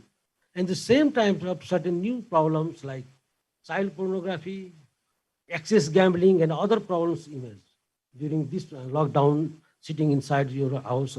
It was globally problem. So now I think it is time to start discussing or thinking about what would be the next dynamics or what should be the concentration of internet governance now. Because it has huge sociological, social, and cultural effect now. So talking in that issue, when we talk about the multi-sectoral participation and other issues in this sector, principally I agree that it is not possible to have single regulator or single entity which can govern internet because it is beyond boundaries, national boundaries. It is multi-sectoral as well as multilateral issue. The cyber crime and other issues are global now. And no single government can fight against any cyber crime or such internet issues. So there has to be some multilateral mechanism as well as multi-sectoral mechanism within the country, within the national boundaries, as I understand. But when I was participating in the previous discussion, the major issue was how to have proper stakeholder participation. And Mr. Ananda rightly pointed out certain problems regarding the getting proper or effective public participation. And I would like to add some issues again here because, okay, we talk about stakeholder participation. Who are the real stakeholders and what are their interests? What are their stakes? Because internet is also an industry. So if we talk about industry, there is always some interest of the industry sector. So number one, how to avoid such conflict of interest during this participation or public participation process. That is the fundamental issue. And the second thing is, as Ananda rightly pointed out, same people are participating in all forms of stakeholder participations in different hats, under different hats, or under different names. Same person. Is that the proper participation, a model of participation? And when we, the one lady was talking about the multi-dimensional, multi-layer, multi-sectoral, multicultural vibe. Yeah, that is true. But if you talk about its practice in Nepal, especially, internet sector, ICT sector, I was in NTA for 5 years as a board member. I was in the Ministry of Communication for 2 years, almost I can say I had 7 years of experience in this sector. And me and Ananda and all of the NTA team, we pursued some new policies and we tried to have proper stakeholder consultations. And what was the result? When we conduct a discussion or participation forum, very few people participate in such forums. And there is hardly any disagreement. We all agree on the same issue. When the policy is brought in place, or when the policy is in the process of approval, then hue and cry starts in the market. Because and then now, as I said, it is an industry. So industry now starts talking about their own interest. So that is the very problem. And when we talk about multi-sectoral participation, composition of our parliament is itself very inclusive and multi-sectoral. And all sectors are represented in the parliament. So when we bring any policy in the parliament itself, there is multi-sectoral participation, though in current days, no government can deny the importance of public sector participation or stakeholder participation. But as we say, this is the topic which is the most talked topic about like most stakeholder participation, and we are still trying to find out the proper and effective means of stakeholder participation. And then I think it will go on again and again, and we will be trying to find out this proper public-private partnership or multi-sector partnership. Now, lastly, I would like to congratulate the organizers. It was, as I talked with the organizers, this told us it was very effective. I hope you had very good discussions or participation during three days. So let me congratulate you all organizers, and I sincerely thank you for inviting me in this forum. Thank you very much. Have a great day. Thank you very much, Mr. Secretary. Indeed, it was very pleasure to have you here and listen very insightful contribution of stakeholder participation. Now we are almost at the closing of this part of APrIGF 2021 Hybrid Kathmandu. On behalf of local hosts, I would like to request Mr. Vikram Shrestha to come on the dais for his closing remarks with thanks to the stakeholders. Mr. Vikram Shrestha.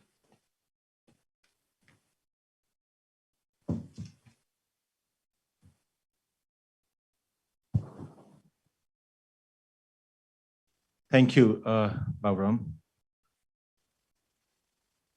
Hello and namaste, everyone. Thank you very much, everyone, for joining APrIGF 2021 here in Kathmandu, physically and from various jurisdictions virtually.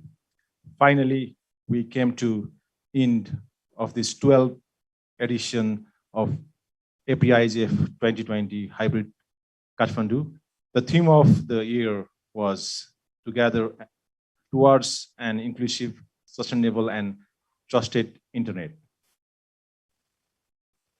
First of all, I would like to welcome all the participants at this closing ceremony of 12th edition of APrIGF 2021 Hybrid Kathmandu mode.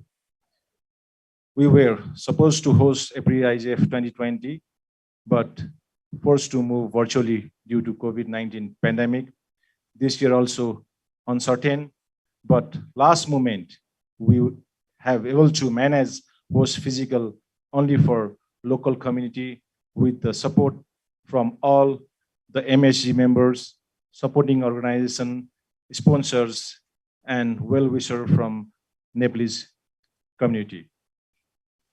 Distinguished guests, speakers, panelists, ladies and gentlemen, and chief guest of this closing ceremony, Mr. Dhanraj Giri, the Secretary of the Office of Prime Minister and Council of Ministry, Mr. Purushottam Khanal, Chairman, Nepal Telecommunication Authority. On behalf of, he had some health issue, and Mr. Surendra Hara has represented on behalf of NTA. MSG Chair, Mr. Rajneesh Singh, APrIGF Secretary, Mr. Anman Chung, representative from IGF 2003 Japan, Mr. Yoichi Ilda, Deputy General from G7 and G20 Relation Ministry of Internet Affairs and Communications, Chair of the Ministry, Multi-Stakeholder Advisory Group of UN IG MS Android, a YGF representative, and all the members. This is my pleasure to share that APrIGF served as platform for discussion, initiated multi-stakeholder model to collaborate, promote, develop, and encourage open and inclusive dialogue as well as exchange of ideas among concerned stakeholders from different community and representative. With my immense pleasure, we had on-site opening ceremony from Chief Guest Dr. Vaikuntha, Secretary of the Ministry of Communication and Information Technology from Nepal government. And in opening panel, with high-level panel discussion on COVID-19, internet as a lifeline, with the open and one of the father of internet. We have a speaker, Mr. Ben Surf, and moderated by Rajneesh Singh, the chair of MSC, and followed by expert distinguished speakers. We had very fruitful 23 sessions during these 4 days with different relevant topic on APrIGF and Asia-Pacific region out of 46 proposals submitted from different economics. From the developing countries perspective, we have to focus, connect the unconnected as to make inclusive, affordable, accessible, and open internet connection as to make sustainable and reliable, stable, secure, to make trusted internet with complete internet governance ecosystem in the coming days. On behalf of local host steering committee, I would like to extend special thanks to Chair Manohar Bhattrai and Mr. Bavram Aryal, the CEO of IGI, and all team, Internet Exchange Nepal, Managing Director, Mr. Rupesh Bhaktashrestha, and entire team, and the Internet Society Nepal, Acting President Romkant Pandey, and Executive Member, and Nepal Internet Foundation team for unconditional support to host, organize this event. Also, special thanks to United National Internet Governance Forum and Nepal Telecommunication Authority, who had extended their significant support to host this event on the APrIGF Kathmandu. Similarly, ICANN, APNIC, and Internet Society have contributed support to APrIGF. Appreciated to MSG Secretariat Asia, Christine, and technical team members.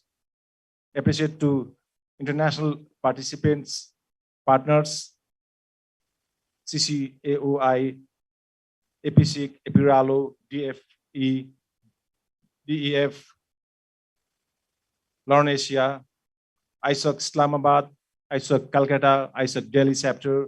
Appreciate to national partners, Can Federation Nepal, ISPN, NPNOG, FDE, Federation Freedom of Forum, Nepal Internet Governance Forum, Central for Cyber Research and Innovation, NPSOT, NPC, WebTech Nepal.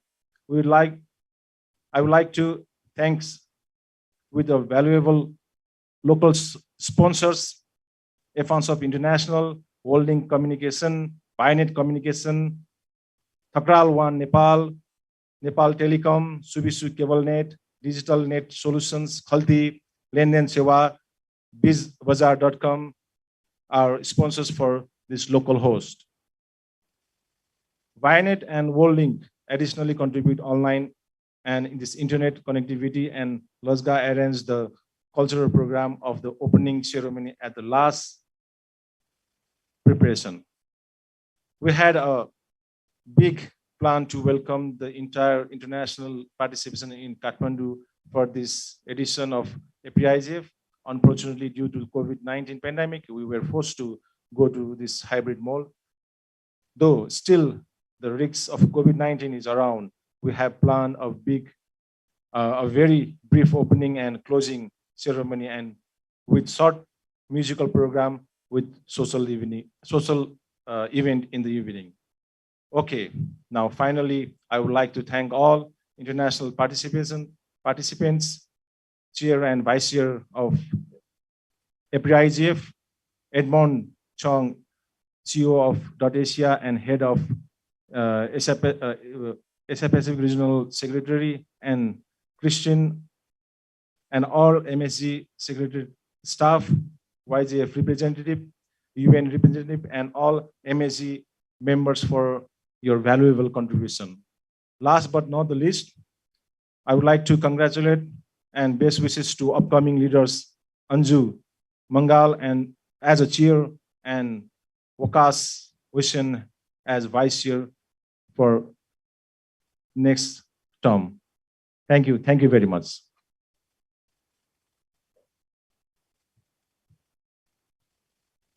Thank you, Vikram. Indeed, it's long read. Finally, we are at the last of APrIGF, the 22nd edition of Asia Pacific Regional Internet Governance Forum in Kathmandu, hybrid Kathmandu mode. This year, we had the topic of towards an inclusive and sustainable and trusted internet. How it was, we already experienced the discussions, and we heard many things, especially the issue of stakeholderism. Multi-stakeholderism was the center point of the discussion. With this, thanking all the participants, all the MSG members, leaders of MSG, the secretariat of MSG.Asia team, Edmund and Christine, and the host organizing team, steering committee of local hosts, Mr. Vikram Shrestha, Mr. Rupesh Bhatta Shrestha, Romkanta Pandey, Anand Gautam, at the secretariat of local host team, all the volunteers, all the participants, all the sponsors, all the national partners, all the international partners, all the supporting agencies in Nepal, sponsors. This is end of APrIGF 2021 in hybrid Kathmandu mode. I am Babura Marial, one of the member of steering committee of local hosts. Thanking all. Now I would like to call Mr. Rajneesh Singh, outgoing chair of, currently still he is the chair of APrIGF, MSG, and I had a very good experience working with him as a vice chair of MSG of APrIGF. I had very good memories with Sylvia Cadena as co-vice chair, as well as had good experience working with Anju Mangal as vice chair, and now vice chair Amrita Chaudhary, and coming Waqas Hassan from Pakistan, joining next leadership, and Anju Mangal leading next 2 years for 2 more APrIGF editions. Thank you, everyone. Welcoming new leadership, I would like to request Mr. Rajneesh Singh, we popularly call him as Raj, to take over this last moment and take up this leadership changeover and your closing remarks. By this, I will take leave from local host team and local hub. Thank you very much. My pleasure. Thank you. Over to Raj. All right. Thank you, Baburam, and thank you for all the speakers. I think we've done enough of thanking, so I won't thank anyone any further. I think you all know who you are. So that's it. Another APrIGF comes to a close. As you already had some people mention, this was the 12th edition. And one thing is for certain, we continue to evolve. This year we had this hybrid format, obviously, with some physical components, although it was primarily a virtual event.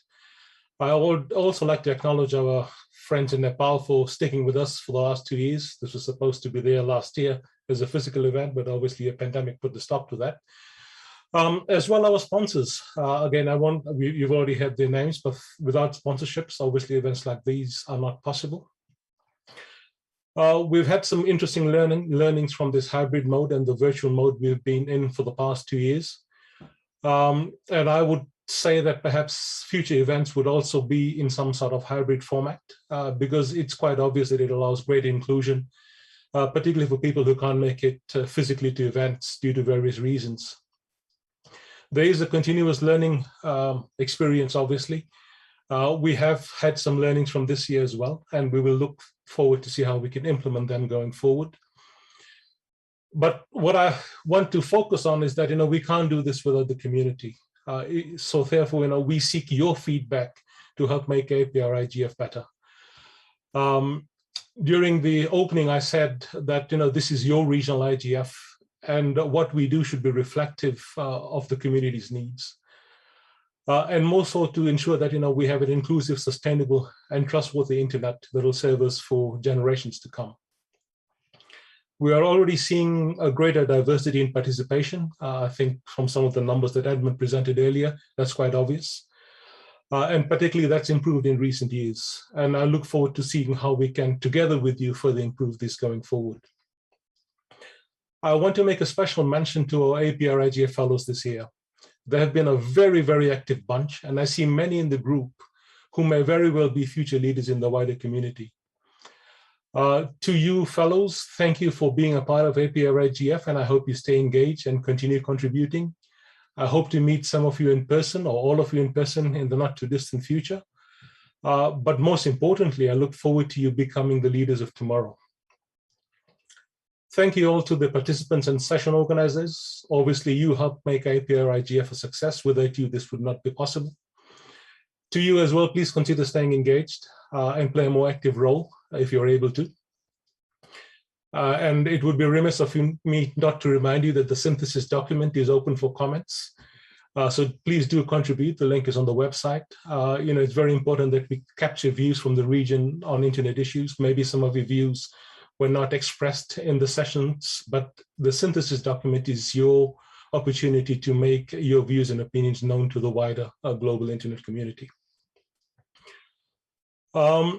Finally, as has been said a couple of times now, it is also time for me to step down as chair and ride off into the sunset. I tried to put a nice image of a sunset, which you can perhaps see behind me. I've been in this role for the past 4 years and have served 2 terms. It's been quite an interesting 4 years, I'll have to say. The last 2 physical events that we were able to do, it so happened that we were able to do them in opposite ends of the region. So that in itself, I think, was an achievement. Vanuatu in the Pacific Islands, and of course, Vladivostok in Russia the year after that. Needless to say, the pandemic has forced us to go virtual last year and again this year with this hybrid flavor that we have. Whilst I was reflecting on that, it did strike me that I've had this letter V with me all along for some reason. First Vanuatu, then Vladivostok, and now these virtual events. So I was also thinking maybe I should look for a horse with a name starting with V at the races coming up, particularly the Melbourne Cup, which is not too far away. So I'll have to see if there's a horse that has a V in its name. I could be on a winner there. Now, over the last few years, we've had a number of improvements in internal processes, policies, and procedures, and I hope that that lays the foundation for the future. I would like to thank all the multi-stakeholder steering group members, and particularly those who have actively contributed to the success of APrIGF over the years, not just the last couple of years, but in the 12 years that we've been in existence. A very special thanks to the APrIGF Secretariat team, including those team members who were involved in past years and perhaps are no longer part of the Secretariat. Each of you have contributed to the APrIGF in your way, in many ways. And of course, much of the APrIGF experience is because of all the good work you all do. So thanks so very much for being part of this and for what you've done over the years. Lastly, I am also pleased that the incoming APrIGF team is the next generation of leaders. And I earnestly hope that I am the last of the old guard to ever be in this role as chair of the APrIGF. It's time to move on. I keep on saying things need to evolve. So therefore, this evolution starts right here today with my departure. I look forward to new ideas and fresh perspectives from the incoming and future APrIGF leadership teams. And I'm also hoping that some of our fellows from this year will take some of those roles in the not too distant future. So with that said, let me introduce the team that will take APrIGF forward. Our new vice chair is Waqas Hassan from Pakistan. I should also note here that Amrita Chaudhary continues on in her current term. So she's got still, I think, a year to run. So Waqas, I think I saw you online. If you are there, please say a few quick words to introduce yourself and say hi to your community. Hi, thank you, Raj. Of course, it's a privilege to be a part of this dynamic group of volunteers who come together every year to arrange this APrIGF. It's a bit of a personal milestone as well because you mentioned fellows. I was a fellow 3 years back as my first exposure to the APrIGF, and currently I've been elected as the vice chair. So I guess the only two advices that I would give to all of you out there, especially the fellows, is that if you contribute to this platform does recognize you back. So, and it doesn't take any tech guru to join us. All you need to do is to just send out an email, give little bit of your time, but most of your dedication, and then we can, pull it off again next year in a more better and improved way. We continue to evolve, and we would like to have you with us on this journey. So thanks to you, Raj, for being an excellent chair for the past 4 years, and we have all learned from you a lot, and we hope to put that knowledge back into the play when we take on planning for the next APrIGF. So thank you all. Thank you, Waqas, and well said. I look forward to great things ahead. And of course, the new chair for APrIGF is Anju Mangal from Fiji. So it's great to see a diversity in the team. Anju, over to you now to say a few words and to end the session. And of course, my best wishes to the leadership team and to the MSG. Cheers. Thanks, Raj. Wow, it's actually 10 p.m. in Fiji, and I'm ready to dive into bed while you ride into the sunset. But luckily, I'm still awake, and thanks to all the participants for staying with us. Raj, it's been fun working with you and under your leadership and listening to your Rajism words of wisdom. You were always straightforward and direct and tough with me and Amrita, our vice chair, and we both appreciate that about you. We disagreed a lot, but it was with great respect, and I'm glad that Amrita was there to mediate. And now I'm happy to say that Waqas will be joining us as the new vice chair, and it's going to be another roller coaster, but a fun ride. Raj, thanks for serving the APrIGF region, but you can't run away or hide from us. We're going to keep pulling you back. We would do a standing ovation, but I'm too lazy to leave my chair right now. So let's just all say thank you to Raj and use the emojis to share our sentiments, please. Use your emojis. Thank you. I'm not going to repeat what has already been said by all the speakers and Raj, but I wanted to highlight what true multi-stakeholder process actually means to me. It's about being real and true to yourself and to the people. Lots of people say things just for the sake of it, but they don't actually mean what they say. So a reminder to all, be honest and have integrity and walk your own talk. And it's important to give a voice to people who don't get a chance to attend such forums. You need to ask yourself, how do we bring them on board, and how can you explain what internet governance is to them? This is entirely up to you. So it is an honor to accept the call to serve as your chair and the first female chair of APrIGF, actually. Thank you for your trust, but I will need your full support. To our wonderful fellows and newcomer, take the leap and join us. We need your help. I was once a fellow and a newcomer, and I know how it's like, but please take the leap. And to our wonderful participants, you are our community. You are our stakeholder. Don't give up on us. You made this forum a great success. And I just wanted to say, thank you to the sign language interpreter. Round of applause to her, Pooja, and also Rama for making it an all-inclusive approach for our persons with disabilities. So thank you to each and every one of you. On this note, we would like to formally conclude this event. Get some rest, stay safe and healthy, and let's prepare for the next Asia Pacific IGF.